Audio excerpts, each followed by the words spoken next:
20 বছর পর বিকেল বেলায় বারান্দায় বসে গান শুনছিলাম।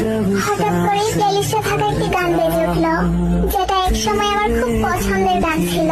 রোজকার ব্যস্ততায় ভুলেই গিয়েছিলাম যে এক সময় এই গানটা না শুনে আমার দিনটাই শুরু হতো না। একটু মুচকি হাসি দিয়ে গানটা শুনতে লাগলাম।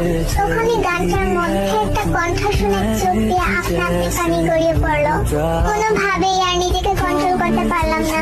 তাকে নিয়ে আগে কতই না স্বপ্ন দেখতাম, কত গল্প বানাতাম, বান্ধবীদের কানের কাছে সারাদিন চেঁচামেচি করতাম। সত্যি কত না পাগলামি করতাম তার জন্য। ভেবেছিলাম হয়তো তাকে ছাড়া বাঁচতেই পারবো না। তার জন্য এত পাগলামো করা মানুষটাই আজ তাকে ছাড়া বেঁচে আছে, সুখে আছে। কিন্তু যত সুখী থাকি না কেন, তাকে আমি কখনোই